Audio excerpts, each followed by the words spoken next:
सुप्रभात पिलामाने आजिर शिक्षादान कार्यक्रम को तुम मानक स्वागत। आजिर पर्यायर षष्ठ श्रेणी विज्ञान बहिर प्राकृतिक घटनावली प्रसंग जानिबा।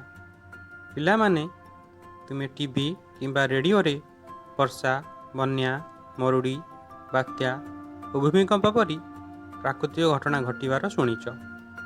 फाइलिन, हुडहुड, बुलबुल, फणी परी बात्या को मध्य अंगे निभेच।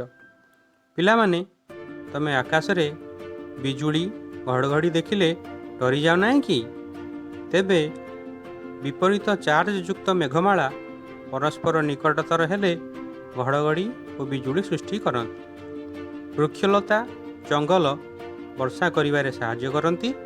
बाष्पीकरण और घनीकरण प्रक्रिया फल वर्षार सृष्टि होता है।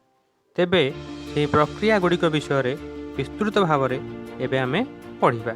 पिलामाने तुमे देखिथिबो ब्लैकबोर्ड को शिक्षक ओदा गनारे पोछिदेले ता किछि समय पर सुखी जाए। तुमे खाउथिबा गरम तरकारी गिनार खाइबा अपेक्षा थाली को ओजाड़ी खाइले सुविधा होता है। तले ढाली होइथिबा पानी किछि समय पर सुखी जाई थाए। सेहीपरि ओदा लुगापटा सूर्य किरण किछि समय पड़िले ता सुखी जाए। एथिरु आमे जानिले आपे आपे बाष्प होई जल वायुमंडल में मिसिया प्रक्रिया को बाष्पीभवन कहती।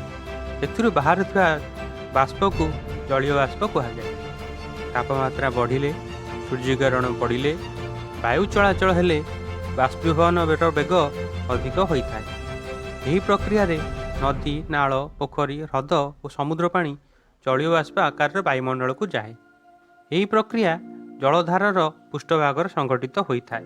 एबे आस पिलामाने गोटे परीक्षा करिबा। गोटे काच बिकर नेबा, सेतिरे किछि पानी पुरई किछि लुण पकईदेवा। ताहाको गोटे स्टांड साहाय्य धरी तलपटू गरम करिबा। एबे आबे कौन देखिले पिलामाने? पानी फुटी बांफ होइगला एवं बांफ गुड़िक वायुमंडल को चलीगला। लुण तले पड़ी रहिला। एथुरु आमे जानिले जो प्रक्रिया रे जल को उत्तप्त करी बांफ बा जलीय बाष्प सृष्टि करा जाए ताहाको बाष्पीकरण कहा जाए।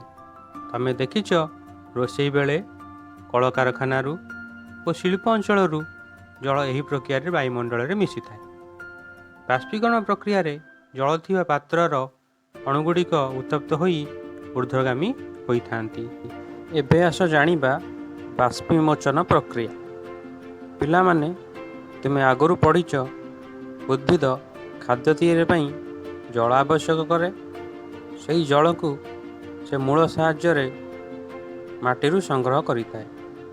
खाद्य तैयारी और अन्यान्य कार्य पई उद्भिद किछि जल विनियोग करे और बड़का जल को से वायुमंडल को छाड़ी दिए। आमे जानिले जो प्रक्रिया रे वृक्ष बड़का जल को त्याग करे ताहाको बाष्पीमोचन बा उच्छेदन कहती। तेबे पिलामाने आजिर पर्यायर आमे तीनोटी प्रक्रिया विषय रे जानिले।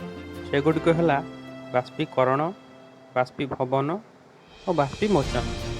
तुम पिलामाने एगुड़िक भल भाव मन रख। आगामी पर्यायर आमे घनीकरण और जलचक्र विषय रे पढ़िबा। आज एतिकी रहुछि। धन्यवाद।